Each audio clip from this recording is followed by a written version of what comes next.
Boa noite a todos.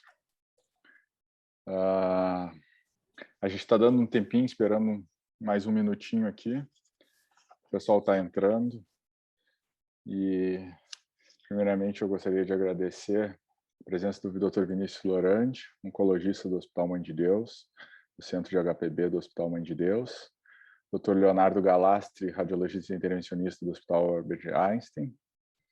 E a ideia desse webinar é a gente discutir um pouco do tratamento das metástases hepáticas do câncer coloretal e como é que a gente utiliza a terapia intra-arterial no cuidado desses pacientes, no tratamento desses pacientes.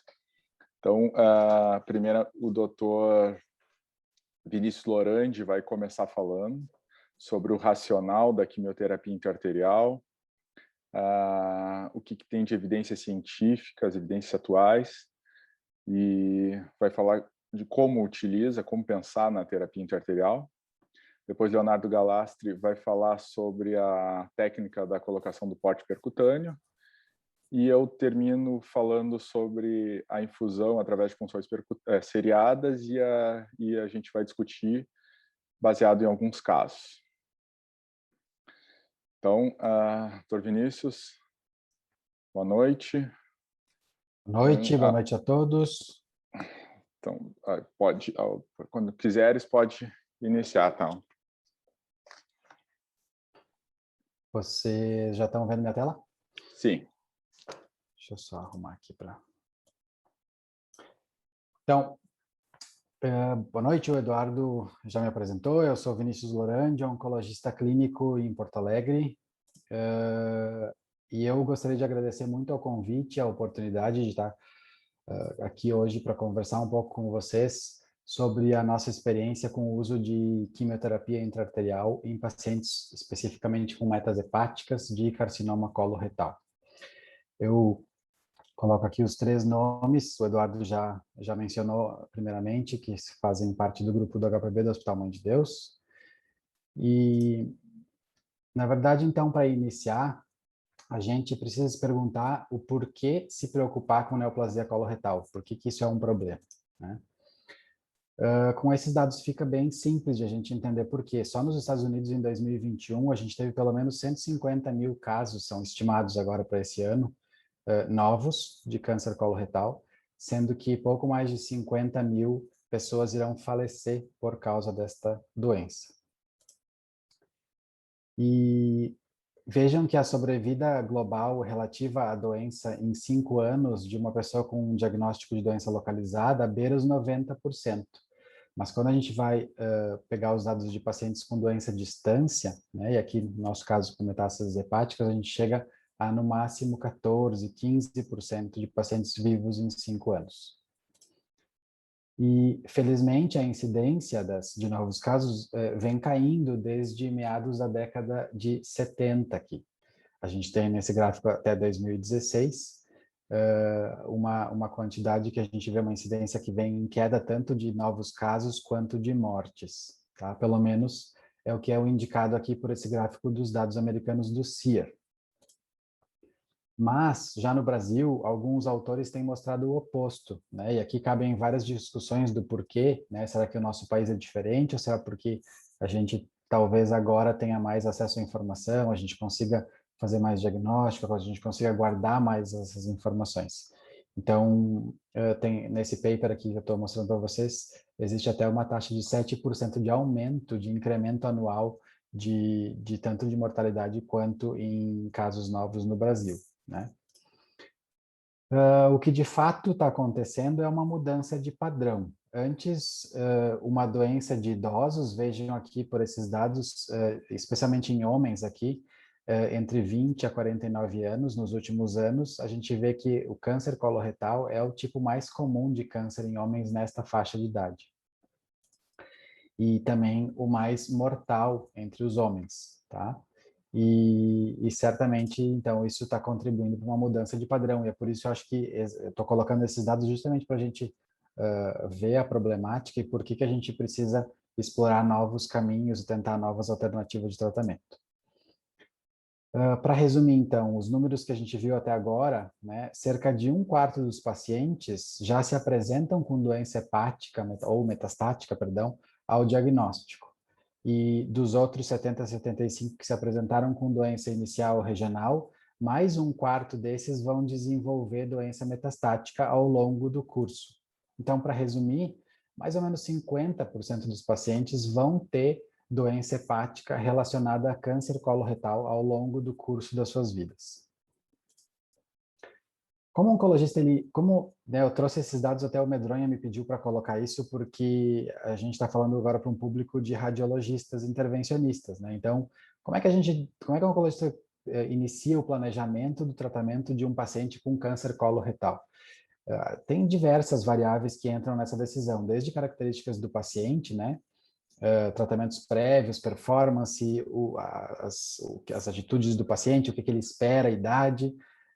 Hoje, o perfil molecular é extremamente importante, né? A gente tem pelo menos alguns 4 ou 5 marcadores que a gente usa na prática clínica diária para tomar decisões de tratamento. Características do tumor, como volume de doença, ressecabilidade, a localização, a lateralização, né? Se é um tumor direito ou esquerdo, e também algumas outras preferências que vão envolver aspectos do paciente em relação à qualidade de vida e toxicidade, né?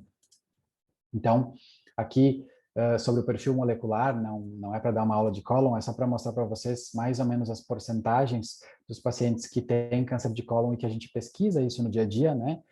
Quase metade dos pacientes tem alguma mutação em KRAS, e isso vai não nos deixar usar inibidores de EGFR.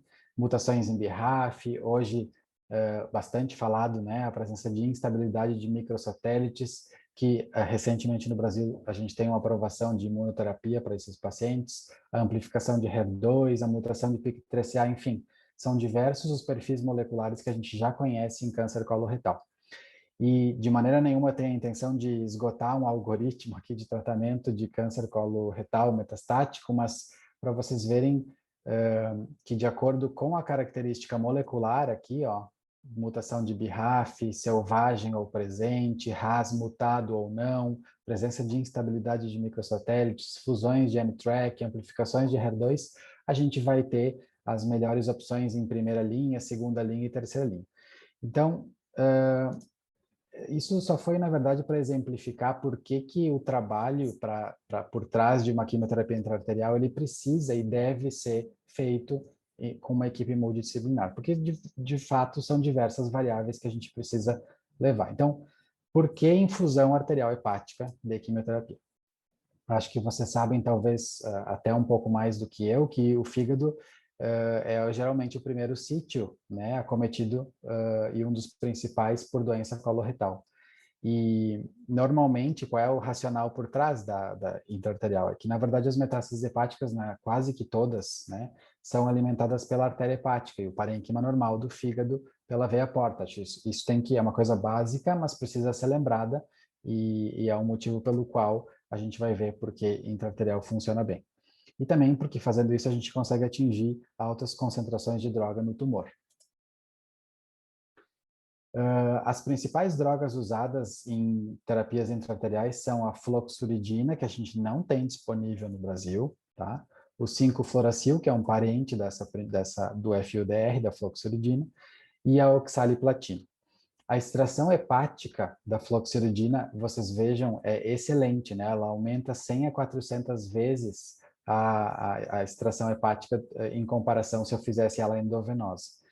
E basicamente fazer infusão, né, arterial de quimioterapia aumenta o efeito citotóxico com todas as drogas. Vejam que todas elas têm pelo menos 4 a 10 vezes mais de extração no fígado quando aplicadas dessa forma. E, na verdade, exemplificando um pouquinho quanto que isso importa, né, a taxa de extração, quanto que ela importa, é importante esse estudo francês que usou oxaliplatina em 68 pacientes, 50 deles usaram endovenosos e só 18 em intra-arterial, mas mesmo assim a gente consegue ver uma diferença bem grande aqui na taxa de resposta patológica completa dos que foram para a cirurgia. A gente teve 30% dos pacientes com resposta patológica completa versus 10 nos que usaram terapia endovenosa. Os pacientes que atingiram resposta patológica completa, fica bem fácil de ver no gráfico a diferença que teve tanto em sobrevida livre de progressão quanto em sobrevida global, né? Medianas aqui de 51 versus 12 meses e de sobrevida global passando de 100 meses versus 42. Em termos de toxicidade, a gente poderia até pensar que por estar administrando uma droga diretamente no fígado, isso poderia ser mais tóxico, né? Mas, no entanto, teve um estudo recente, de 2019, que publicou e comparou as toxicidades entre oxaliplatina intraarterial, aqui intravenosa na esquerda, perdão, e intraarterial na direita. E viu que a maioria dos efeitos adversos são menores quando a gente aplica a oxaliplatina intraarterial. Normalmente, quando a gente avalia um paciente com metas hepáticas de câncer coloretal, a gente classifica os pacientes em ressecáveis, em potencialmente ressecáveis e ressecáveis. Acho que vocês vão perceber durante essa aula que o nosso foco vão estar nesses dois grupos de pacientes aqui. O objetivo principal é sempre ressecção R0, tá? E aqui, entendam ressecção R0 também utilizando outras técnicas ablativas. Eu já considero isso como uma ressecção, entre aspas, R0. A gente sabe há bastante tempo que essa é a única possibilidade de cura, né, para um paciente ou para um controle maior a longo prazo, como visto aqui nesse paper já mais antigo, de 2007, que avaliou 612 pacientes que foram levados à ressecção hepática no Memorial, com um segmento de 10 anos e 34% estavam vivos em 5 anos. Então, para falar um pouquinho de terapia de conversão, que eu acho que é o que mais empolga, talvez, para o uso de terapia intraarterial, por que falar de terapia de conversão, né? Os esquemas de QT, de quimioterapia que a gente tem atualmente, aqui eu selecionei para vocês verem as taxas de resposta. Por mais que a gente use diversas combinações de drogas, né, a gente não necessariamente consegue converter os pacientes para ressecabilidade, tá? Por mais que as taxas cheguem aqui a 60%, 65%, a gente nem sempre consegue tanta taxa de resposta a fim de converter um paciente para uma cirurgia de ressecção de metástases hepáticas. Quando a gente utiliza 3 drogas, né, para vocês terem uma ideia, a gente no máximo chega a 50%, 60% de taxa de resposta. E associando os biológicos a essas 3 drogas, a gente vai elevar isso um pouquinho mais, 65%, talvez alguns papers trazem 70%. Então, aqui para começar um pouquinho da literatura que a gente tem disponível, né? Esse paper da doutora Kimini é uma das oncologistas que mais publica sobre quimioterapia intraarterial no mundo, ela é do Memorial. Eles avaliaram justamente a conversão para ressecabilidade usando QT sistêmica associada à perfusão arterial.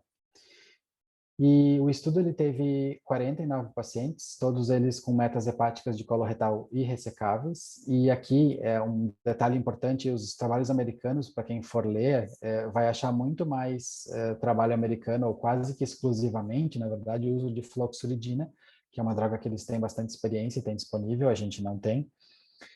E usavam tanto oxaliplatina quanto irinotecano endovenoso. E aqui nesse trabalho eles conseguiram uma taxa de ressecção de conversão, perdão, para ressecção, de 23 pacientes, ou seja, quase metade deles foram convertidos, sendo que 19 dos 23 atingiram uma ressecção R0.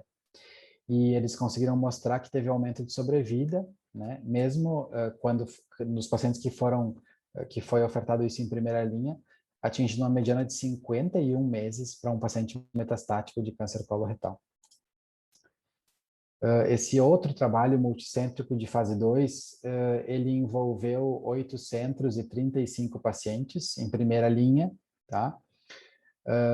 Com quase todos aqui Carras selvagem, exemplificados aqui, 86% dos pacientes eram Carras selvagem, e o estudo avaliou o uso de oxaliplatina intraarterial, aqui em cima, e 5-FU endovenoso com cetuximab, que é um anti-EGFR que a gente usa nos pacientes que não têm a mutação de Carras.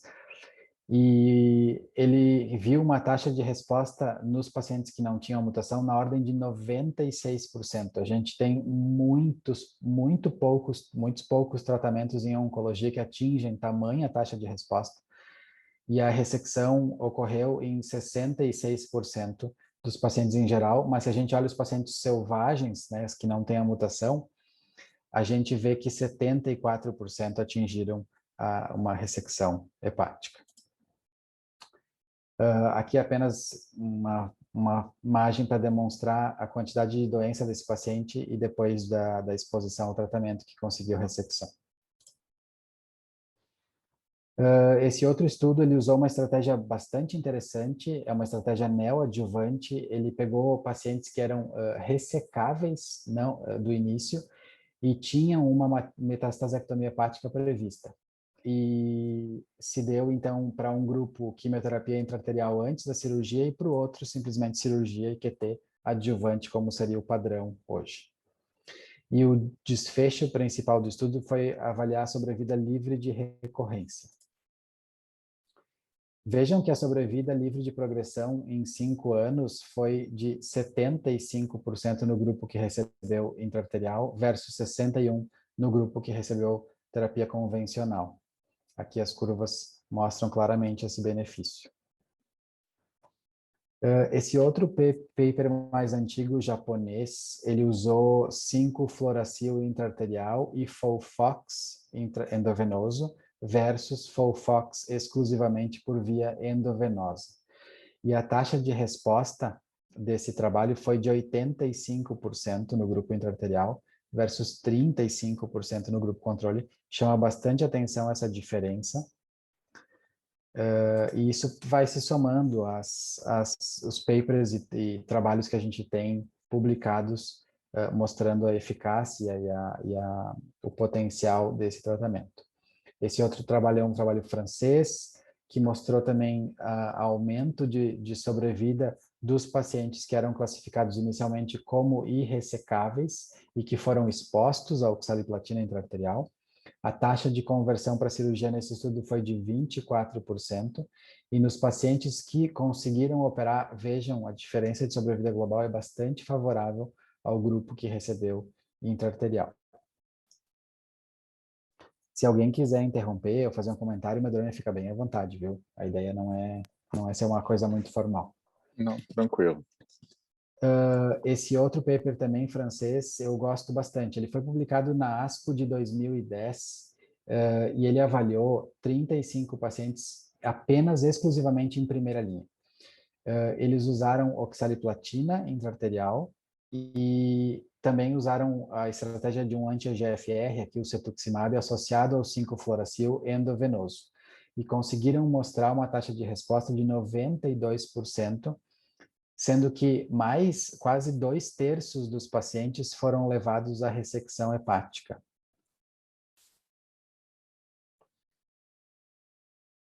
Vocês estão vendo minha tela porque aqui a minha travou. Acho que agora foi. Esse trabalho que a gente acabou de conversar, então ele mostra uma década de experiência de uma única instituição americana, né? Aqui o Memorial, que talvez seja a que mais tem experiência e publicação no mundo sobre isso. É um trabalho retrospectivo, mas ele mostra uma experiência muito, muito grande. E se a gente, né, alguns pontos para a gente saber desse estudo que foi publicado. 96% dos pacientes tinham uma doença de extremo alto risco, doença bilobar, quase que 90% tinham mais de 4 metástases, 86% tinham doença sincrônica, que a gente sabe que é um fator de risco de piora de sobrevida, e quase todos os pacientes já tinham sido tratados previamente. Mesmo assim, usando a terapia intraarterial, eles conseguiram uma taxa de conversão de 25%, sendo que se a gente olha para os pacientes só em primeira linha, foi 42%. E uma sobrevida global em 5 anos de 47%. Se vocês lembrarem do que eu falei lá no início, né, que os trabalhos mostram uma sobrevida média de 15% para pacientes com doença metastática, quando a gente vê esse número, a gente fica é um número bastante encorajador, realmente. Aqui, outro trabalho do grupo do Memorial, envolvendo 49 pacientes irressecáveis, também com uma taxa de resposta extremamente elevada de 92, inclusive com algumas respostas completas, tá? E com metade deles, né, 47% sendo convertidos para cirurgia.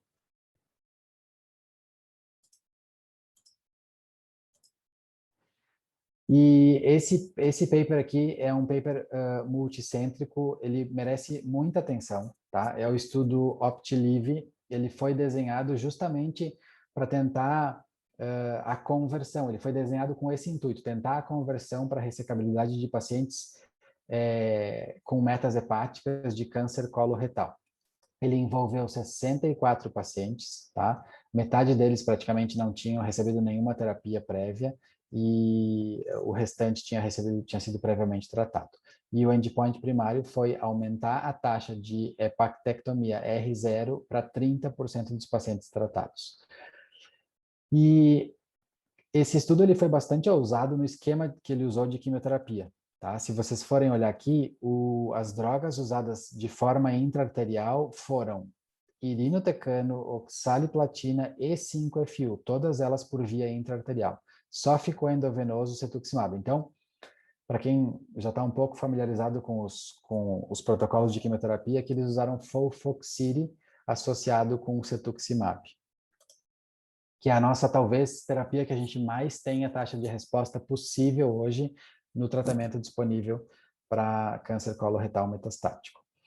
O estudo colocou PORT em 77% dos pacientes, o Galastra acho que vai falar um pouquinho para nós depois na sequência, e a taxa de resposta foi de 89%, tá? Lembrando que mais da metade dos pacientes já tinham sido previamente tratados, e o índice de ressecabilidade, aqui incluindo tanto R0 quanto R1, foi de 33%, que é um número que eu considero bastante alto mesmo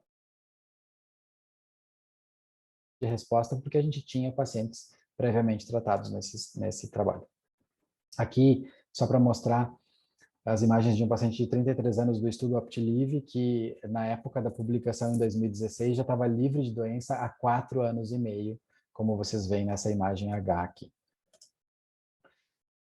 Os gráficos, eles falam por si do OptLive, né? Quem conseguiu atingir ressecção mesmo, que R1 teve um desfecho de sobrevida livre de progressão e de sobrevida global melhor, aqui com uma mediana de 37 meses para sobrevida global.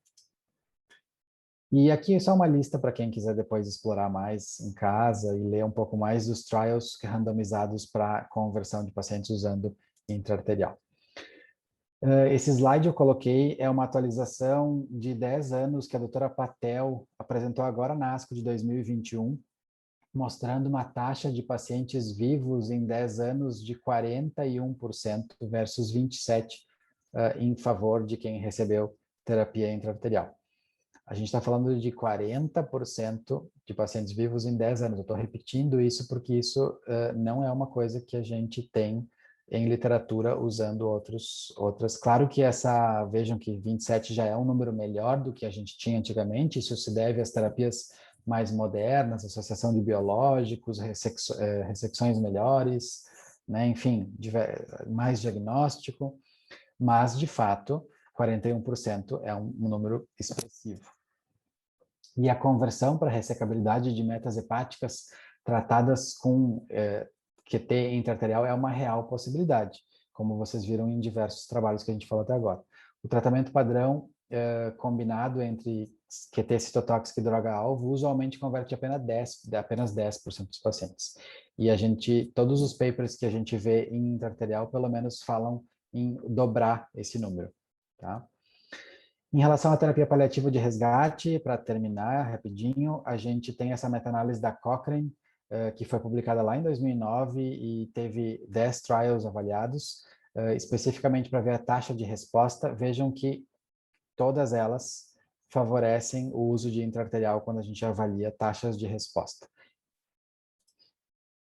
E o que se tem de evidência para usar quimio intraarterial com o FOLFOX em pacientes depois da segunda linha de tratamento, ou seja, pacientes que já foram expostos a uma droga como a oxaliplatina. A gente sabe que uma das máximas da quimioterapia na oncologia é quando a gente reexpõe um paciente a uma droga, a chance de resposta que aquele paciente tem é muito menor.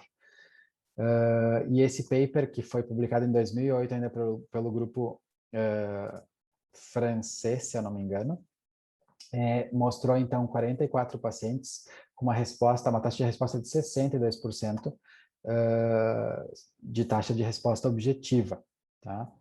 E 26 de doença estável, o que totaliza uma taxa de controle de doença de mais de 85% dos pacientes. Esse dado mostra para a gente que usar oxaliplatina é seguro e é efetivo mesmo depois da falha à quimioterapia sistêmica com essa mesma droga. Ressecção secundária, mesmo com intuito paliativo, o que a gente tem de evidência, né? Esse paper da Diane Guer, também do Gustavo Roussy, com 87 pacientes, mostra para a gente que usou oxaliplatina intraarterial, 5-FU endovenoso, apenas 21% desses pacientes eram virgens de terapia sistêmica, e dos pacientes que foram à cirurgia, 43% eram do grupo intraarterial, e 14% só que foram à cirurgia eram do grupo controle. Né? De novo, mostrando para a gente que a terapia intraarterial consegue converter mais pacientes com terapia convencional. E aqui o acompanhamento desse último trabalho que a gente falou, mostrando claramente um benefício tanto de sobrevida livre de progressão, quanto sobrevida global, nos que foram convertidos e operados. Como conclusões, então,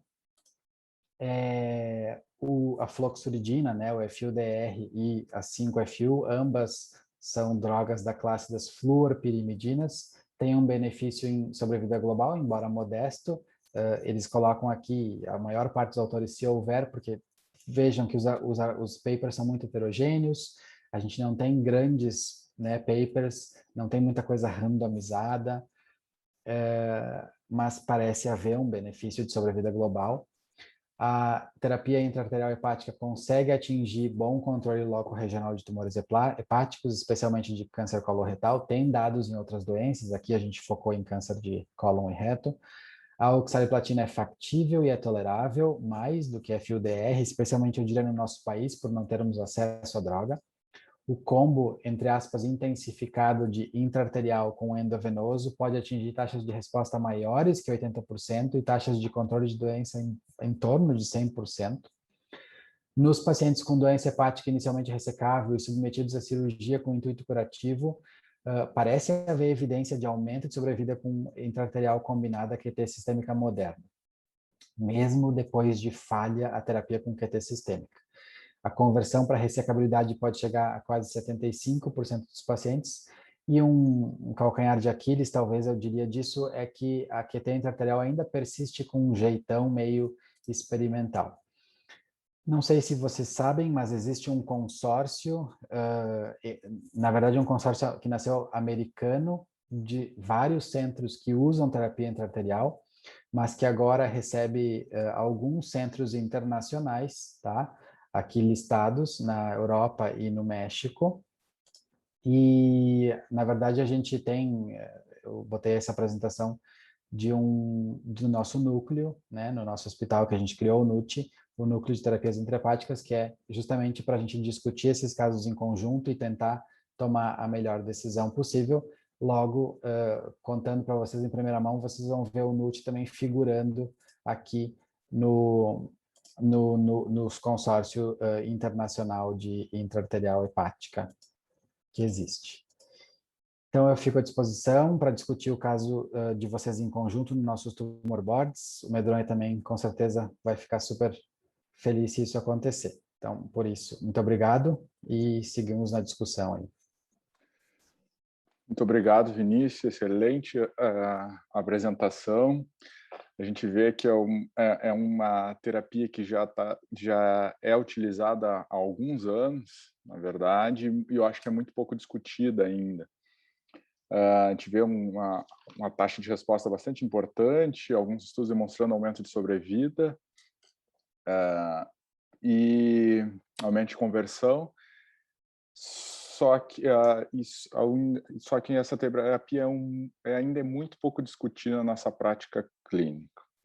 Eu acho que assim, a ideia, eu vou deixar o Galastre apresentar e no final a gente vai discutindo a gente discute todas as apresentações em conjunto. Leonardo, acho que se quiseres iniciar a apresentação. Está o microfone desligado ainda, tá?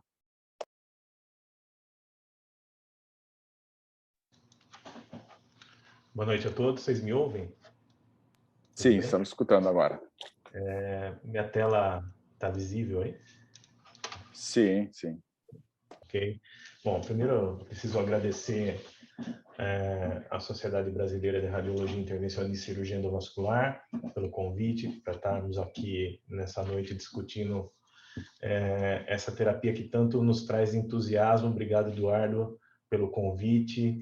E eu quero parabenizar o Vinícius pela apresentação fantástica que ele deu. Acho que há muito tempo eu não via uma apresentação com tamanha clareza sobre esse assunto, dada a complexidade que envolve o tema, que leva um nome único como quimioinfusão intraarterial, mas que na verdade é um compêndio de várias opções terapêuticas que são entregues pela artéria hepática e que obviamente merecem todo a atenção e respeito, dada a complexidade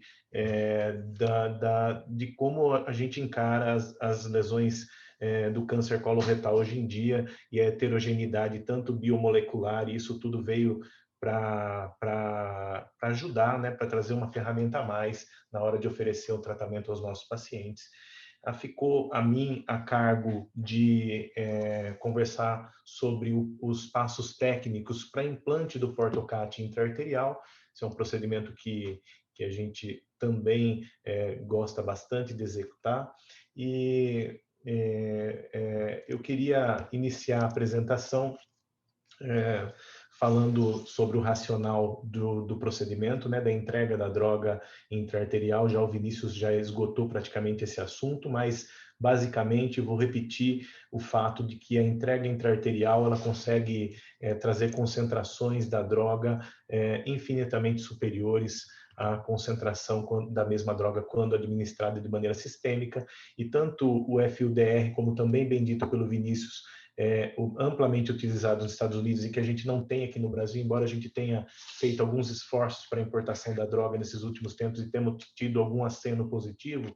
Ela é uma prodroga, né? É a prodroga do 5-fluoracil e tem uma taxa de extração hepática muito significativa e pelo qual a gente não consegue hoje ainda utilizar aqui no cenário nacional, mas temos outras drogas para utilizar, a saber o fluoracil, a oxalipatina e aqui o irinotecan também. Bom, a descrição histórica da primeira quimioinfusão intraarterial remonta lá na década de 60 e ela foi executada primeiramente de maneira cirúrgica, né? Pacientes pós-hepatectomia, geralmente hepatectomia R0 ou hepatectomias de pacientes que restaram lesões hepáticas que tinham falhado a quimioterapia sistêmica e que o colega cirurgião implantou o catéter através da artéria gasodenal e deixou ele sepultado na artéria hepática. Então, esse é um procedimento que remonta lá na década de 60.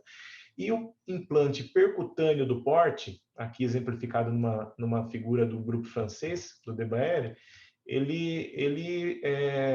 que acredito que hoje que seja uma das equipes que mais tem experiência nesse tipo de implante, ele foi possível de ser executado com técnicas avançadas de radiologia intervencionista, né?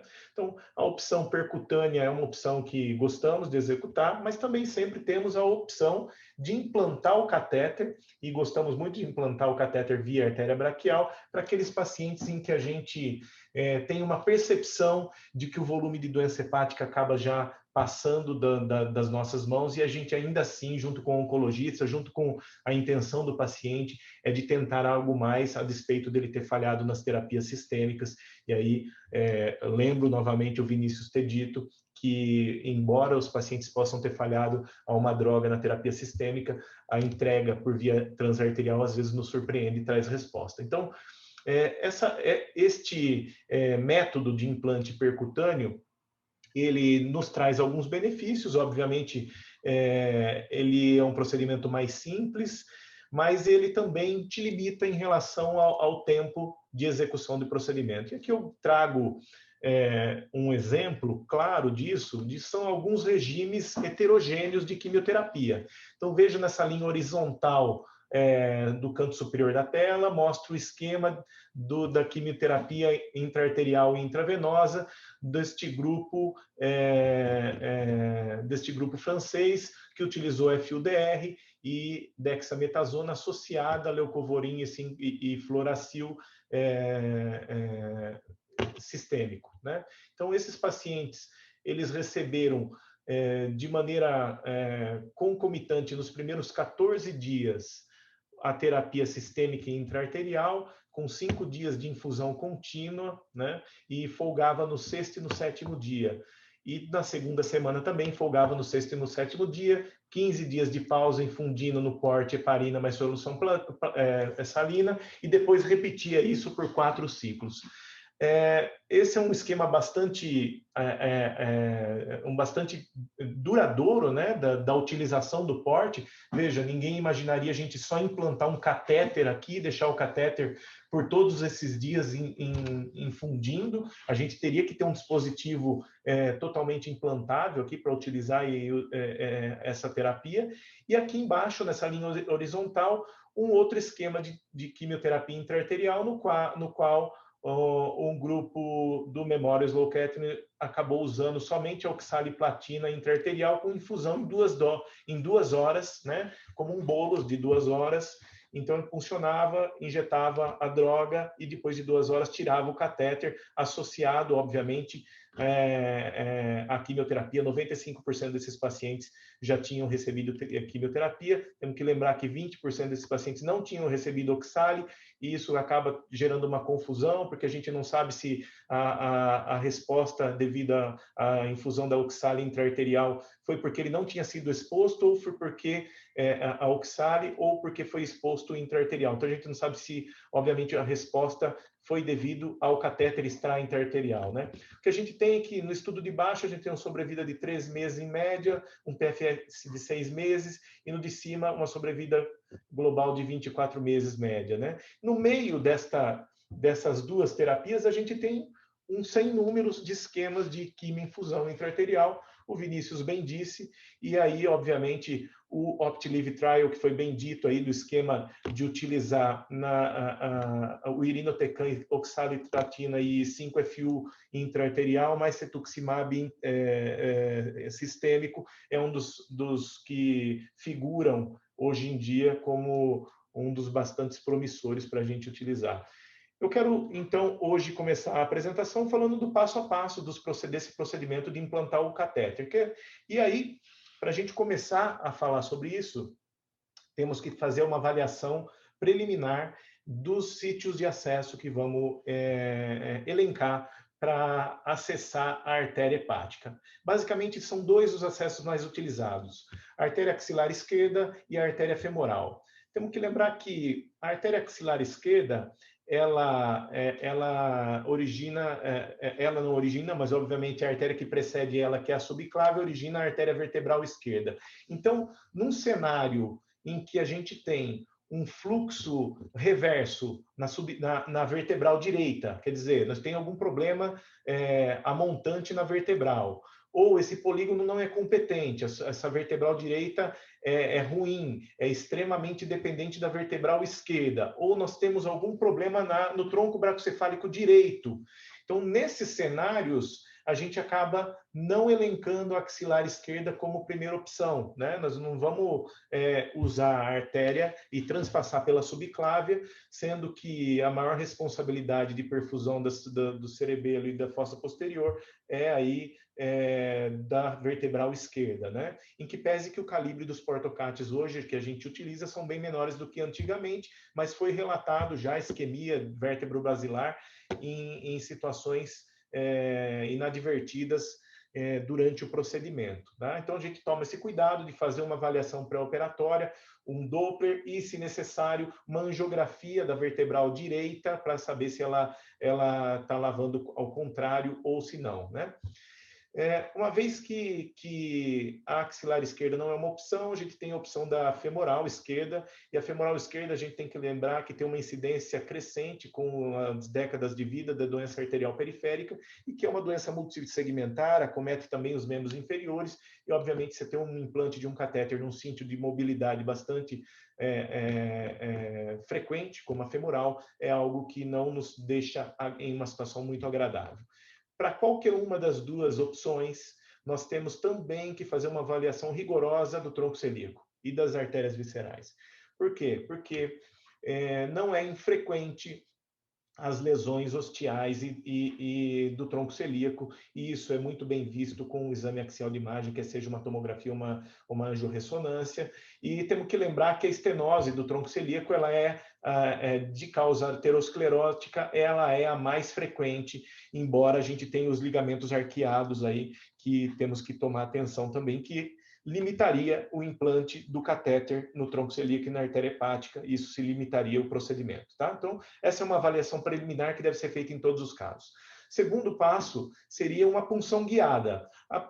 A experiência nossa é basicamente com punção da artéria axilar esquerda. Essa é a nossa artéria de eleição e até hoje não tivemos nenhum caso em que a gente julgou contraindicado acessar a axilar esquerda. Então, em geral, a gente prefere puncionar a segunda porção da artéria axilar esquerda, no qual ela é um segmento menos móvel da artéria axilar e não tenho a possibilidade ou não tergiverso com a possibilidade de causar uma punção facetada com a pleura parietal, que poderia, obviamente, em alguma situação, causar um pneuma ou um hemotórax, vai ter um dispositivo vascular passando lá. Então, essa punção, ela é extrapleural, a gente consegue uma imagem fora de plano bastante adequado desse local de punção, é executada uma punção de Seldinger, veja que a artéria está bem visível e a pleura está muito longe, qualquer hematoma que causar aqui, ele é extrapleural, ele é facilmente compressível, ok? Então, esse é o primeiro ponto.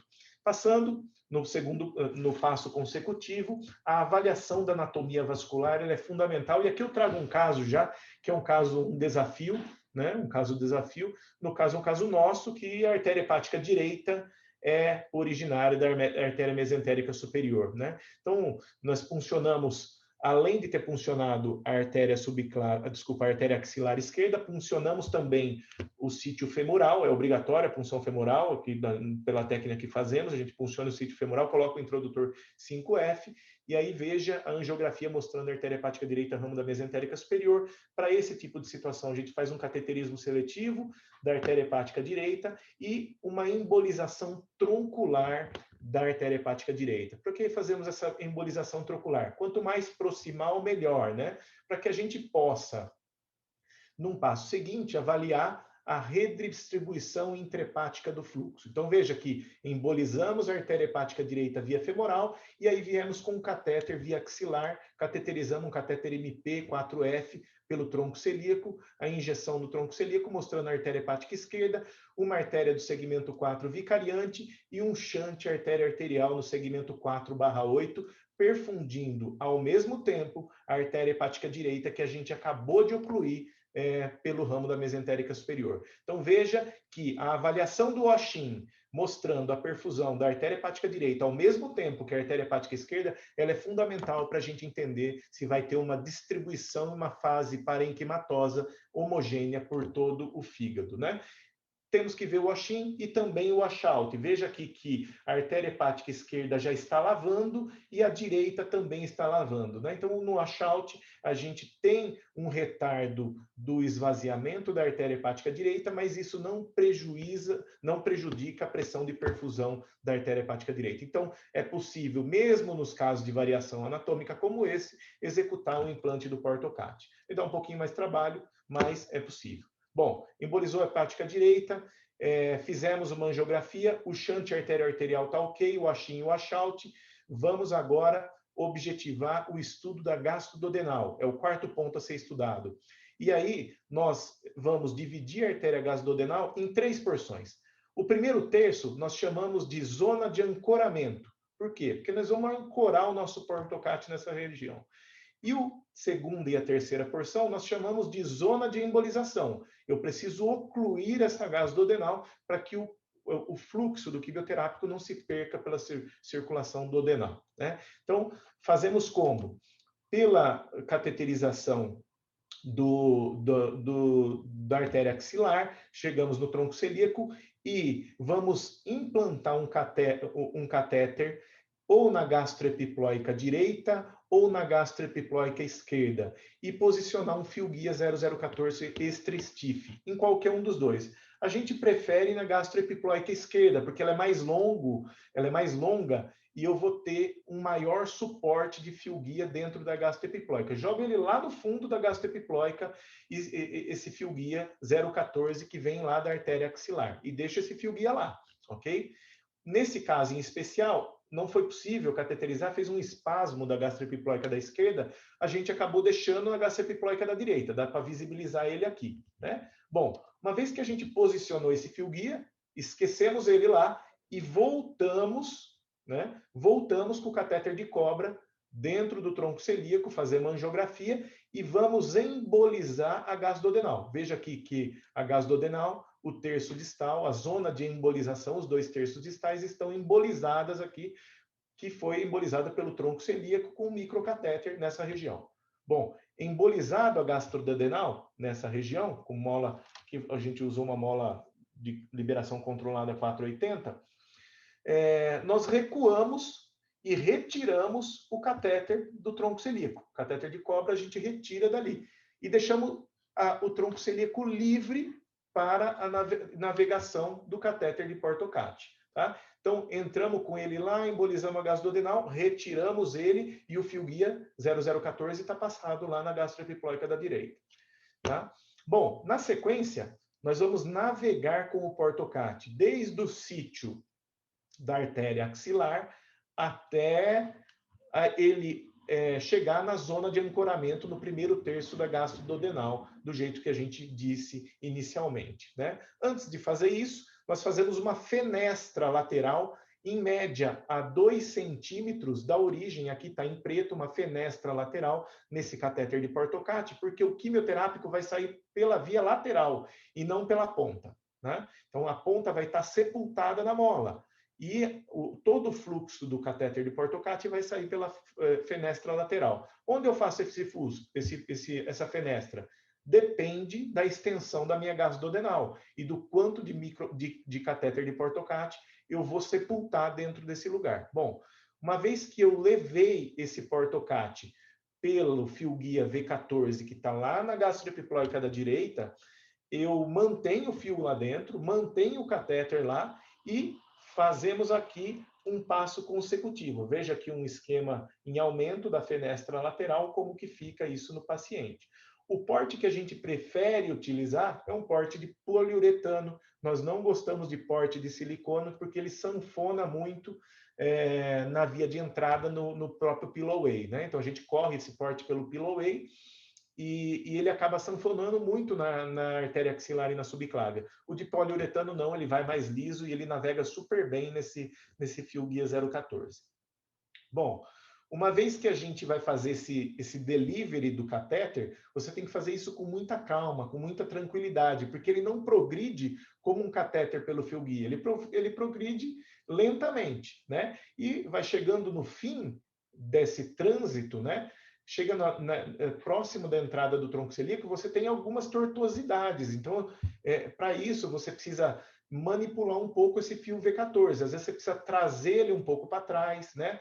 Para ele perder um pouco de energia, para que você consiga avançar o catéter de Portocati para dentro da gasoduodenal. Em geral, ele vai bem, exceto quando tem ligamento arqueado ou quando tem alguma estenose que a gente prefere balonar antes, né? Quando isso acontece.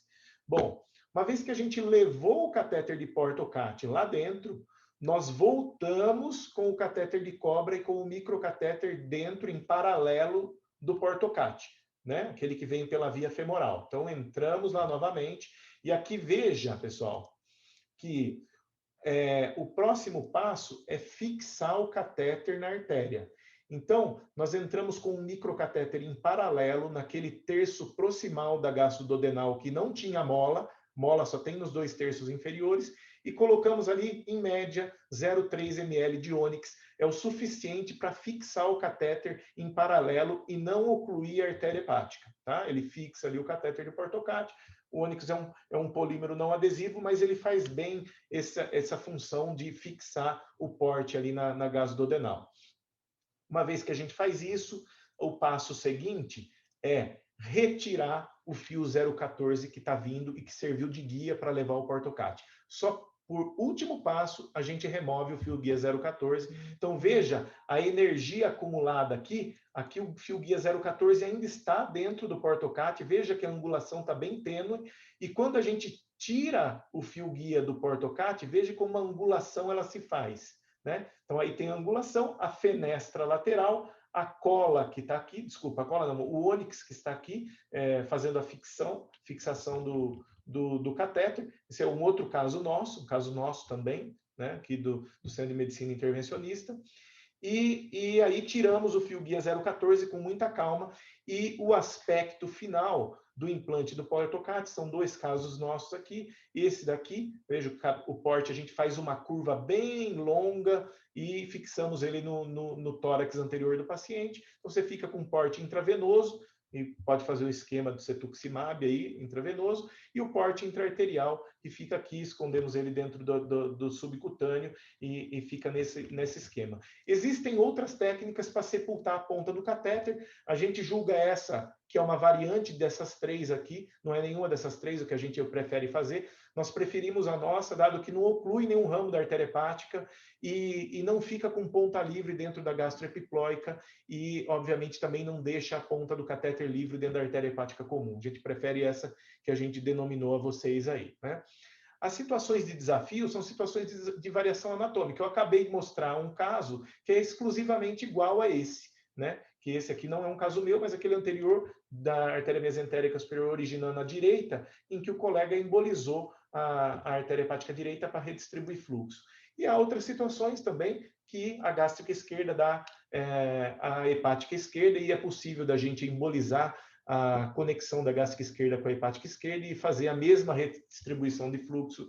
Isso é bem factível, né? Então, aqui um exemplo de um caso nosso, né, já tratado lá em 2016, era uma paciente com método de colo, para a qual a gente não tinha mais opção, falência de segunda linha, né, de quimioterapia sistêmica. Ela tinha mais de 60% do fígado envolvido por doença, não era candidato mais à radioembolização, e nós optamos por quimioinfusão intraarterial. Eu tomei cuidado de pegar os mesmos cortes coronais aqui, no plano da veia hepática direita, no plano do ramo portal esquerdo e da veia porta, e veja a diferença, obviamente, depois de 2 meses da resposta radiológica. Nós temos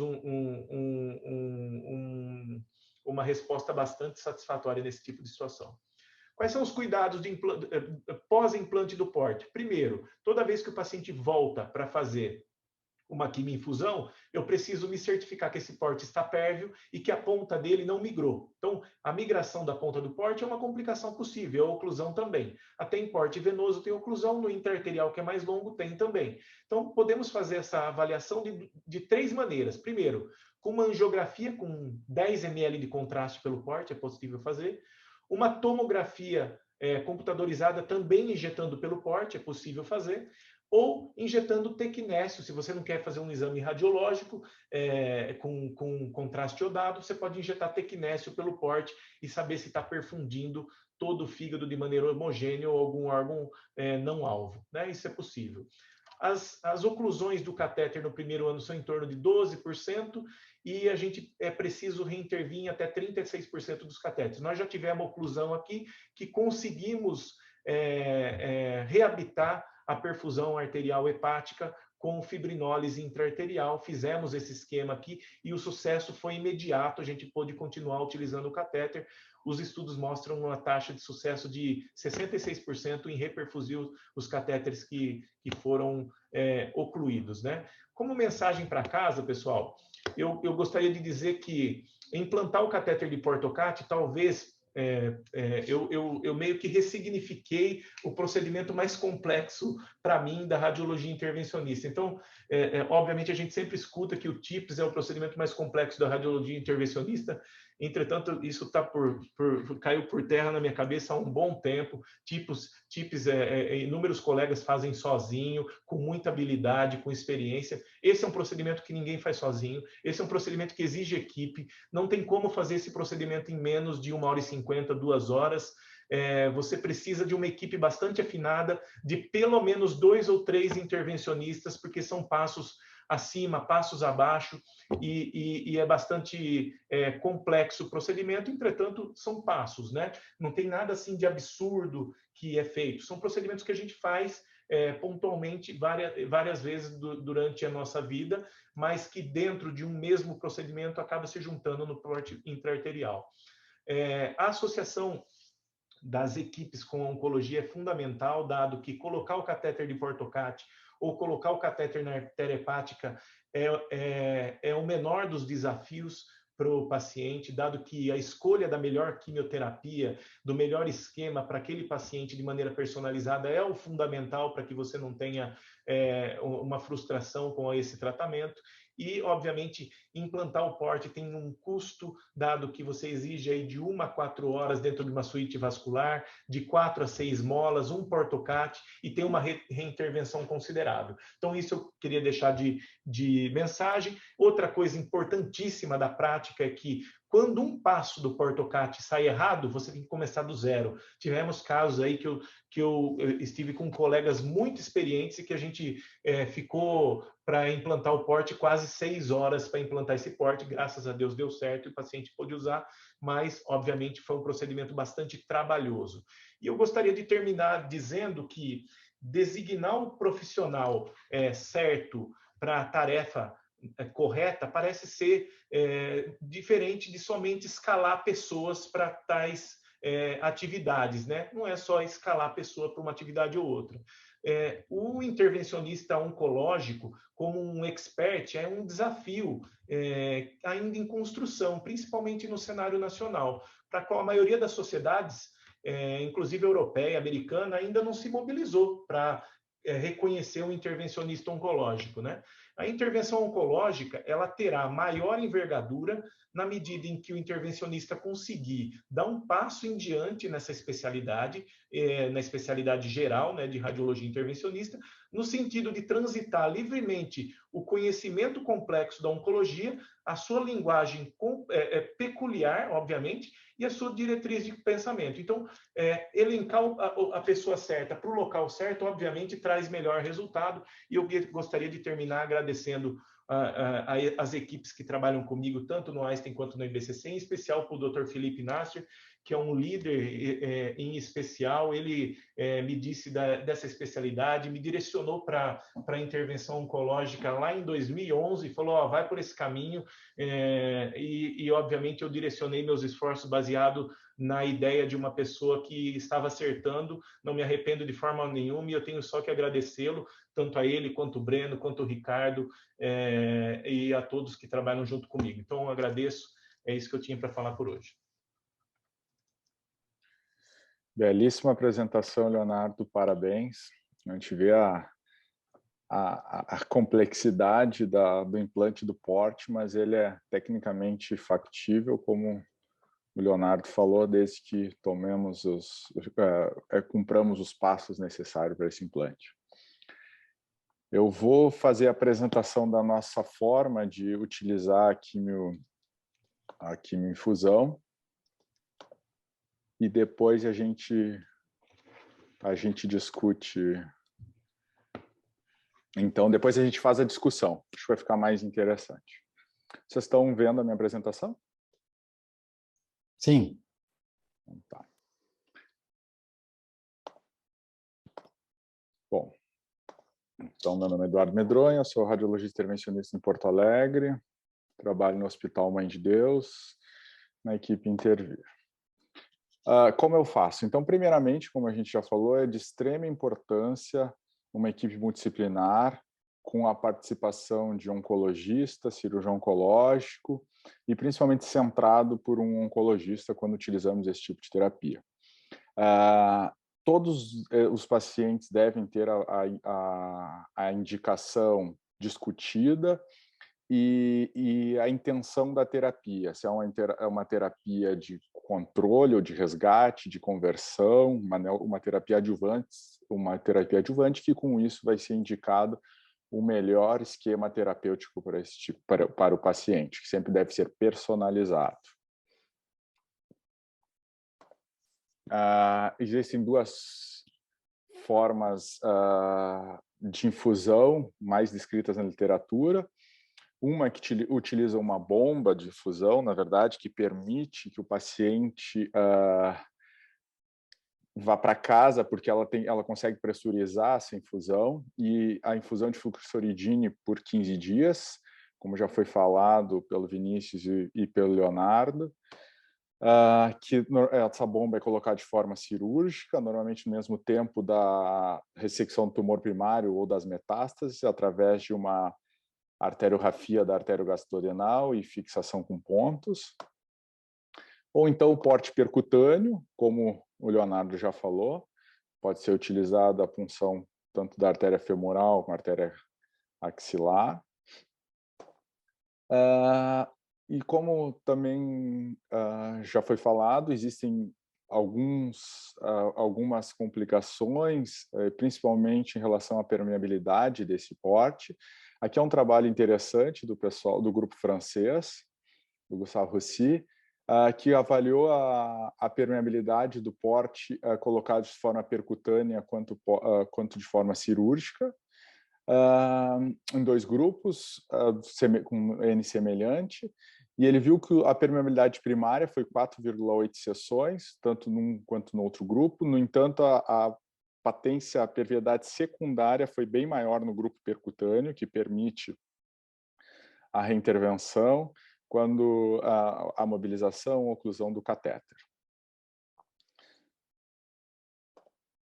Como é que a gente faz? Na verdade, o que a gente faz simplesmente é colocar um catéter diagnóstico com um microcatéter na artéria hepática própria e a infusão de quimioterápico. O que a gente tem que tomar cuidado é para infundir em todo o parênquima hepático e não infundir estruturas extrahepáticas, órgãos extrahepáticos. A gente crê que, devido à ausência de um porte específico, a necessidade de adaptações, um número não desprezível de complicações e reintervenções com o porte, chegando a cerca de 36% em alguns estudos, e a maioria dos estudos, um número médio de ciclo, de cerca de 6 ciclos, nosso racional é que as punções seriadas, tanto de artéria femoral ou de radial, não implicariam em complicações. Em relação ao protocolo, a gente utiliza a oxaliplatina de forma intraarterial, associado a outras drogas sistêmicas. E as indicações, então, são para tratamento paliativo, de conversão ou adjuvante. Acho que é muito importante, quando a gente vai pensar em realizar a quimioinfusão, pensar sempre numa equipe multidisciplinar, que vai desde do consultório, da secretária, do agendamento do procedimento, da autorização pelo hospital, na véspera de cada ciclo, a prescrição do quimioterápico para o oncologista, o paciente chega no hospital no dia, há uma liberação da prescrição pela enfermeira da hemodinâmica, com alinhamento com a farmacêutica, a enfermeira da onco, após a gente posicionar o catéter, o paciente é encaminhado para a sala de recuperação, a enfermeira da oncologia acionada, ela que inicia a infusão tanto intraarterial quanto intravenosa. Após o término, a retirada do catéter e a alta do paciente é acompanhada por toda a equipe. A gente tem um grupo de WhatsApp que, de forma muito rápida, a gente consegue monitorizar o paciente durante toda a sua jornada desde a entrada no hospital. Então, em relação à técnica, como o Leonardo já falou, é importante a gente avaliar os exames de imagem prévio, tanto a tomo quanto a ressonância, para identificar oclusões, estenoses de origens vasculares, variações anatômicas, como as origens da artéria hepática, tanto a partir de uma mesentérica superior, normalmente hepática direita, quanto de uma gástrica esquerda. E aí a gente já imagina como vai ser a técnica utilizada para o procedimento. A gente utiliza um acesso vascular como a artéria femoral radial, uma punção com introdutor 5F. É realizado estudo angiográfico do tronco celíaco e, quando for necessário, na mesentérica superior. Então, aqui é uma angiografia de um paciente que tinha uma variação anatômica da artéria hepática esquerda oriunda da artéria gástrica esquerda. A gente vê a gástrica e a hepática esquerda originando desta. Aqui o cateterismo seletivo da artéria gástrica esquerda, seguindo da microcateterismo e embolização da artéria gástrica esquerda após a origem de todos os ramos. Então, aqui já a arteriografia pós a embolização, a gente vê que a opacificação do fundo gástrico e a ausência de opacificação do parênquima hepático esquerdo. Posteriormente, a gente faz o cateterismo da artéria hepática comum,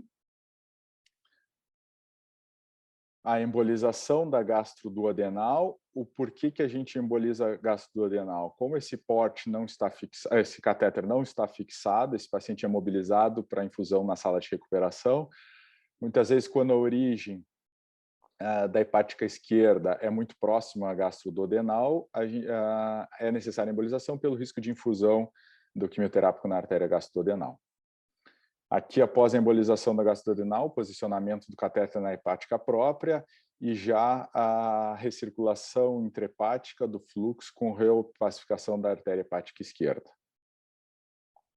como o Leonardo já tinha mostrado na apresentação dele. Então, após o posicionamento do catéter, o paciente é heparinizado, encaminhado para a sala de recuperação, onde a enfermeira da quimioterapia que vai instalar o quimioterápico tanto no catéter intraarterial quanto no porte endovenoso, dependendo do protocolo utilizado, da terapia utilizada. Muitas vezes pacientes recebem alta com porte, na maioria das vezes, infusão de 5FU com essa bomba de infusão, o paciente pode ir para casa. Após a infusão das 2 horas da oxaliplatina, é retirado o introdutor, o paciente faz o repouso na sala de recuperação e ele recebe alta com a bomba de infusão, sendo que retorna ao hospital 2 dias depois para a retirada da bomba. A gente faz todo o acompanhamento desses pacientes após o 3º ciclo. Normalmente a gente faz uma imagem para definir se o paciente está tendo resposta ou não e definir se ele vai continuar com a quimioterapia intraarterial, se ele apresentou resposta. Sempre exames laboratórios antes de cada procedimento, hemograma, plaquetas, função renal, função hepática, e normalmente realizamos a dosagem de marcadores tumorais após o 3º ciclo. Relações às complicações, existem complicações ou efeitos relacionados à quimioterapia, que normalmente é tratado e acompanhado pelo oncologista, como dor abdominal, náuseas e vômitos, leucopenia, plaquetopenia. A gente sempre tem que avaliar se é relacionado ao sequestro esplênico ou aplasia. Reação infusional, reação anafilática aos quimioterápicos, ou relacionados ao procedimento, hematomas em sítio de punção, dissecção arterial, úlcera gastroduodenal. Aqui é uma úlcera de duodeno relacionada à infusão extrahepática do quimioterápico. E aqui é a única oclusão arterial que a gente teve após acho que nós temos cerca de 150 sessões, ciclos, na verdade. Essa aqui é a única oclusão arterial que a gente tem. Então, normalmente esse procedimento, após o primeiro procedimento que emboliza a gastroduodenal, muitas vezes o tempo de procedimento em sala, dependendo da anatomia favorável, às vezes chega a ser 10 minutos, porque a gente só posiciona um catéter e o paciente encaminhado para a sala de recuperação para iniciar a infusão. Então, acho que assim, todo o tratamento, o protocolo, ou as drogas utilizadas, a necessidade de um oncologista em conjunto. Acho que esse é um procedimento que, diferente da maioria dos procedimentos que a gente faz, que a gente centra a indicação e discute a indicação do tratamento, eu imagino que a gente tem que ter um grupo que deve ser centrado por um oncologista, porque além da oxaliplatina intraarterial, ele vai utilizar outras drogas, endovenoso ou mesmo intraarterial. Ele pode ser tecnicamente reproduzível em outros centros, tecnicamente ele é fácil se realizar dessa forma e tem baixo risco de complicações. Eu acho que a minha apresentação inicial é isso. Eu acho que a gente vai abrir para perguntas. Pessoal, eu tenho algumas. Depois eu tenho 3 casos que, dependendo da hora, a gente vai ir discutindo. Primeiramente, assim, eu gostaria de parabenizar de novo o Dr. Vinícius, o Dr. Leonardo, pelas belas apresentações. O Dr. Vinícius sei que a gente trabalha junto, é um grande entusiasta da intraarterial. E eu gostaria de fazer umas perguntas. A primeira pergunta que eu gostaria de fazer para o Vinícius é assim: sempre quando a gente fala, alguns colegas me ligam para pedir ajuda para um paciente, quando ele vai indicar uma quimioterapia intraarterial, normalmente os radiologistas intervencionistas, eles questionam qual o protocolo que você utiliza. Eu queria que tu respondesse essa pergunta, assim, qual o protocolo que tu utiliza quando indica uma quimioterapia intraarterial? Bom, Medronha, a resposta que eu dou para alguém que me pergunta isso é depende. E depende de muitos fatores, né? Eu tentei, né, não tinha como entrar muito nesse assunto nessa aula pelo tempo, mas isso vai elencar uma série de fatores aí do paciente, da quantidade, do volume de doença, do tempo de exposição à droga, quanto tempo ele fez uma droga antes de um protocolo, quantos protocolos ele foi, qual tipo de resposta que ele teve quando foi exposto a um protocolo. Então, assim, inúmeras coisas, mas para tentar, né, falar um pouco disso, não vai existir uma receita de bolo pronta, isso não existe em oncologia, na verdade, como um todo, mas eu acho que o fato de a gente ter menos drogas disponíveis do que a literatura, especialmente americana, traz, né, com a ausência da fluoxuridina, eu acho que também nos limita um pouco. Então, como a gente recebe muitos pacientes de fora para avaliação, de fora de Porto Alegre, que vem do interior, uma das estratégias que eu tenho tentado indicar e usar pela facilidade logística, né, e para facilitar também os deslocamentos, é tentar usar Xeloda ou a capecitabina, né, no lugar do 5-fluoracil, por ser uma droga oral, né? E quando a gente usa esse protocolo com droga oral associado à oxaliplatina, que é a droga que a gente mais acaba usando na prática por ter disponível e ter dados, as infusões ficam a cada 21 dias. Então, vocês podem imaginar que, do ponto de vista tanto administrativo quanto conforto para o paciente, é melhor fazer um tratamento a cada 3 semanas do que a cada 2. Então, esse é o primeiro ponto. A capecitabina ou Xeloda não é isento de toxicidade, né? Por ser oral, às vezes traz até mais toxicidade do que outras drogas endovenosas como o 5-fluoracil, que tem suas vantagens, mas também tem a sua desvantagem de ser uma infusão lenta de 48 horas que tem que fazer o paciente retornar, né, para retirar a bomba infusória. Então, acho que é por aí, mais ou menos, que é uma das coisas que eu acabo pensando, fora as outras diversas variáveis entre lateralidade do tumor, expressão de marcadores, enfim, que o paciente já usou. Bom, tem mais 2 perguntas para ti, depois outras perguntas para o Leonardo. Também é outra pergunta bastante frequente para mim. Quais são os antieméticos que tu utiliza? Também uma pergunta geral. Essa é uma pergunta minha. Uma pergunta minha para ti. Quando tu pensa na quimio arterial na tua prática clínica hoje?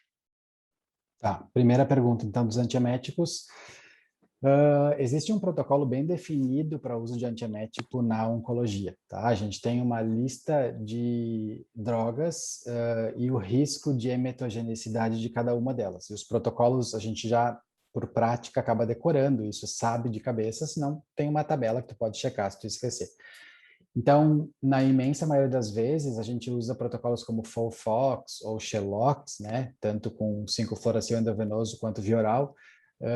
Basta 2 antieméticos, sempre a união de um corticoide, a dexametasona é um deles, que a gente mais utiliza, e a palonozetrona, que é um parente do Nausedron, só que com uma potência muito maior, uma afinidade pelos receptores muito maior e com um tempo de ligação muito maior. Então, é uma droga que é discretamente mais cara que o Nausedron endovenoso e é uma droga que, em combinação com a dexametasona, cobre a maior parte dos pacientes que vão fazer protocolos com 2 drogas, tá? Claro que existem pacientes que não ficam bem com esse esquema e a gente acaba acrescentando outras drogas, tá? Mas isso daria uma aula. Então, eu vou te dizer que, basicamente, por cima é isso. E em relação à tua segunda questão, eu acho que o que eu percebo muito de como que eu indico, como que eu penso num paciente para intraarterial, eu acho que tem muito a ver com o que eu quero, o que eu estou buscando naquele paciente. Se é um paciente que tem doença hepática exclusiva, né? E isso é muito importante, assim, hepática exclusiva ou pelo menos predominantemente hepática, e eu preciso de uma resposta maior para tentar converter aquele paciente, tentar buscar um maior tempo de controle de doença, nem que seja sem quimioterapia, nem buscando cura, eu acho que é o paciente que eu mais penso na prática, tá? Mas existem diversas vezes que vêm pacientes do interior recomendados para fazer uma segunda avaliação e acabam, tem vários colegas da oncologia que nem muito sabem, né, como utilizar isso na prática, porque realmente, como já foi falado aqui, é uma terapia que as pessoas conhecem ainda pouco e é pouco divulgada. Muitas pessoas acham que é uma embolização, por exemplo, né? Então, assim, eu acho que primeiro eu sempre sento e converso com quem mandou e tento entender qual que é o intuito inicial, né? Não adianta, no meu ponto de vista, fazer uma quimioterapia intraarterial por fazer, para reduzir o volume hepático, né? Eu já contraindiquei vários procedimentos nesse cenário, inclusive a não ser que tu esteja buscando numa terapia de resgate, num paciente que falhou as terapias sistêmicas disponíveis, tu não tem mais nada disponível que tenha taxa de resposta para sair de uma crise visceral, e tu quer tentar prolongar a sobrevida, nesses cenários, mesmo com doença extrahepática, talvez possa ser utilizado o quimio intraarterial. Mas são casos muito selecionados, não dá para generalizar isso e fazer para todo mundo com doença extrahepática. O meu público principal hoje é aquele paciente que diagnosticou uma doença coloretal metastática com doença exclusivamente hepática e eu sei que a chance de ressecar todas aquelas lesões com terapias convencionais endovenosas não é muito alta, então eu vou buscar algo a mais para oferecer taxa de resposta. Obrigado, Vinícius. Leonardo, eu queria te perguntar assim, qual é a principal dificuldade técnica nos passos para a colocação do porte percutâneo? Eu não tenho experiência em porte percutâneo, que gostaria de te ouvir isso aí. Eduardo, obrigado pela pergunta. O implante do porte percutâneo é uma sequência de procedimentos que habitualmente a gente já faz, todos eles desconectados, mas nós já fazemos. Eu creio que o mais complexo dentre todos esses passos é o delivery do catéter pelo fio guia 014. Né? Em geral, a gente leva o porte pelo pilloway para passar ele no sistema venoso. Né? Quando a gente vai passar o porte, implantar o porte no sistema venoso, você não passa ele por um fio guia. Você passa ele pelo pilloway e ele transita até o átrio direito. Né? Então, o fato dele estar transitando por dentro de um fio guia gera um arrasto, um acúmulo de energia, e isso tem que ser feito de uma maneira muito lenta, muito gradual, com calma. Não é como progredir um catéter num fio guia normal, um catéter angiográfico num fio guia normal. Então, ele gera um certo desconforto da equipe, porque imagine tecnicamente como é isso, né? Você tem um fio guia 0014 ancorado na gastroepiploica da direita ou da esquerda, que não pode mexer, então você está com a sua escopia direcionada lá, né? Você está com a escopia vendo a ponta do seu fio guia, que é o que a gente gosta de ver. Aí tem uma pessoa no introdutor levando o catéter, no pillowway, né? E tem uma outra pessoa, que em geral esse fio guia é longo, né? Dando suporte para você, porque o porte é longo, ele tem no mínimo 70 centímetros. Então você precisa de 3 pessoas ali, né? Uma mexendo na mesa e a outra levando o porte e uma outra dando suporte, né?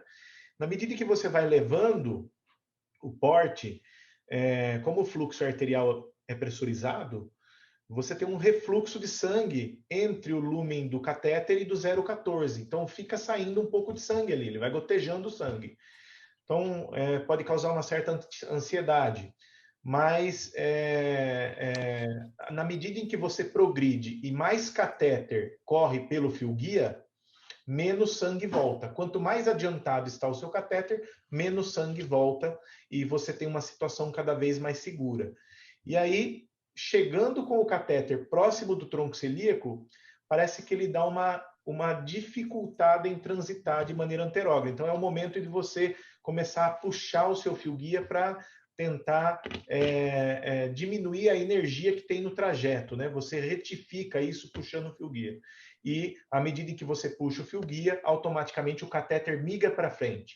Então, muitas vezes a gente tentou levar o catéter, tentava levar o catéter, tentava, e via que ele não ia mais, parou no tronco celíaco, não ia mais.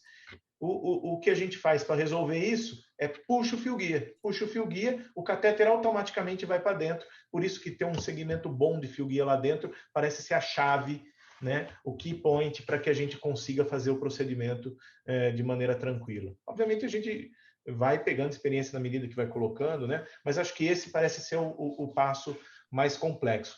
No geral, precisa ter um organizador da equipe, né? Porque são vários passos, uma parte em cima, uma parte embaixo. Há quem faça a embolização por dentro do microcatéter, mas em geral é pelo microcatéter de 9 frente, não é esse que a gente usa o de 6 frente, então não passaria ali, a não ser que fosse um micro muito pequeno. Então, em geral, precisa ter uma pessoa que organize o procedimento, que esteja atenta a tudo e que comande isso daí, que a gente chama de P1, mas é um procedimento bem factível. Trabalhoso, mas factível. Outra pergunta, Leonardo. Qual, assim, a gente vê que tem alguns trabalhos até 36% de taxa de complicação, que necessidade de reintervenção, na verdade.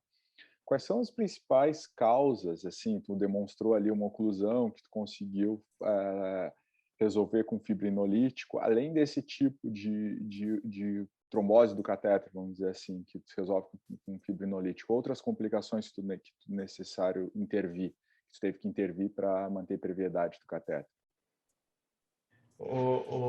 Eduardo, eu nunca tive migração de ponta de catéter com essa técnica que eu coloco. Graças a Deus, nunca tive migração de ponta de catéter. As complicações que eu tive até então são duas e são trombóticas, né? A complicação de trombose da artéria hepática distal, né? Trombosou a artéria hepática distal, e aí você fica na dúvida se é porque o porte está lá ou porque você associou o porte a um quimioterápico vesicante, que também, obviamente, causa endotelite e inflamação e pode, por si só, promover a trombose vascular. Neste caso que causou a trombose, a gente conseguiu reperfundir com actilise e o paciente ficou muito bem. A outra complicação trombótica é uma complicação anedótica. É pequeno trombo pericatéter na artéria hepática, mas que não causa nenhuma repercussão de fluxo. Como eu sei isso que não causa? Porque eu injeto pelo portocate, ele está lavando bem, não tem nenhuma dificuldade de lavar dentro da artéria hepática. Como trombo pericatéter que a gente coloca na veia. Então, isso pode acontecer, pequeno trombinho pericatéter na artéria hepática, que às vezes vem em controle radiológico pelo pessoal da radiologia, vem trombo pericatéter, assusta o oncologista, a gente fala, não, isso é um trombo pericatéter, não limitante do fluxo, e seguimos o jogo. Maravilha. Felipe Diniz está perguntando. Boa noite, Felipe. Então, assim, ele gostaria que a gente comentasse sobre a elevação dos níveis de bilirrubina e a realização de quimio intra-arterial. Eu posso responder essa. Existe alguma restrição? E a outra pergunta dele, a drenagem às vias biliares, previamente, é um risco a realização da quimio intra-arterial? Oi, Felipe, obrigado pela pergunta. Bom, Em relação ali às bilirrubinas e ao uso de oxaliplatina e 5-fluoracil, em bula, a gente tem uma recomendação apenas de limitar o uso de 5-fluoracil com bilirrubinas acima de 5, tá? Isso em bula. Mas eu tenho trabalhos de farmacodinâmica e farmacocinética mostrando que é seguro usar o 5-fluoracil mesmo com níveis de bilirrubina maior que 5, tá? Inclusive só reduzindo a dose, tá? É o ajuste. E já a oxaliplatina não tem nenhuma dose, inclusive se tu for ler na bula, isso não tem nenhuma dose ajustável para insuficiência hepática, tá? Nem se for uma insuficiência hepática severa. Óbvio que essas situações são muitas vezes pouco testadas na prática, né? Então, mesmo a recomendação dos fabricantes não é uma coisa assim tão baseada em evidência. Te digo que na prática a gente já teve um caso que eu acho que o Eduardo não vai conseguir mostrar pelo tempo, mas a gente teve um caso que usou oxaliplatina numa paciente com bilirrubinas acima de 16, tá? Num cenário paliativo exclusivo de tentar um resgate mesmo, uma paciente que já tinha progredido a 3 linhas de tratamento. E essa paciente teve uma sobrevida de mais de ano, as bilirrubinas começaram a cair logo depois da infusão de oxalo intraarterial. Então, não é um limitante. E deixa outra para ti, Eduardo. Em relação à drenagem, previamente, é um risco? Não. A gente tem feito paciente com prótese biliar, dreno biliar, a gente já fez em paciente que se apresentou com progressão em colangite, tratou com antibiótico, a gente conseguiu melhorar clinicamente, o paciente já tinha prótese biliar endoscópica, não tinha possibilidade de drenagem, a gente utilizou, inclusive essa paciente que o Vinícius falou, e com boa resposta. Então, a gente não contraindica e não tem paciente, porque a gente não causa embolização. A oxaliplatina, um pouco diferente da fluoxoridine, também tem menos risco de esclerose biliar, isso também é importante falar. O fluoxoridine, que a gente não utiliza, que dá mais lesão de via biliar.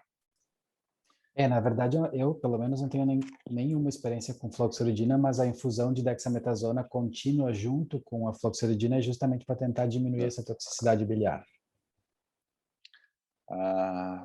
Outra pergunta, há necessidade de realizar a embolização da gástrica direita previamente ao implante do catéter intraarterial?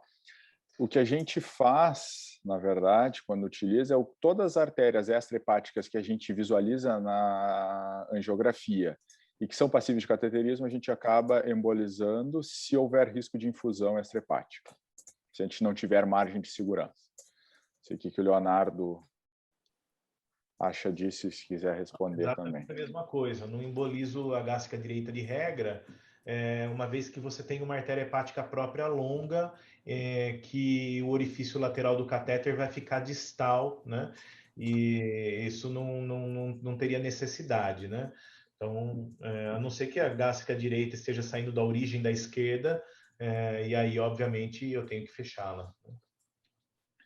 Uma outra pergunta para o Vinícius: pacientes que já apresentaram, já foram expostos à oxaliplatina, apresentaram a neuropatia periférica, como é que tu pensa, como é que tu indica, quando contraindica a quimioterapia arterial nesse tipo de paciente?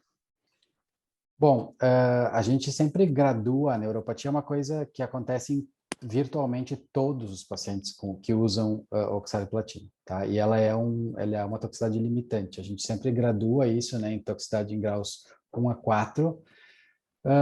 A gente tem uma recomendação formal para redução de dose quando um paciente tem neuropatia grau 2 e uma contraindicação absoluta para neuropatia acima de grau 3, tá? Então, na prática clínica, eu não indico oxaliplatina para um paciente que tem grau 3, tá? Isso o medronha sabe que eu sou chato mesmo. Grau 2, dá para tentar usar, eu sempre converso com o paciente, explico, mas o fato de usar intraarterial realmente parece diminuir, eu não vejo o mesmo aumento que eu vejo no quem faz endovenoso, né, a progressão rápida para uma neuropatia mais severa, no paciente que faz intraarterial. Isso está descrito nos trabalhos mesmo e na prática também eu consigo enxergar essa diferença. Bom, Devido ao adiantar da hora, então, acho que a gente vai encerrando por aqui. Eu gostaria muito de agradecer a presença do Dr. Vinícius, do Dr. Leonardo. Acho que são dois entusiastas da terapia interarterial. O Leonardo, eu sei que, além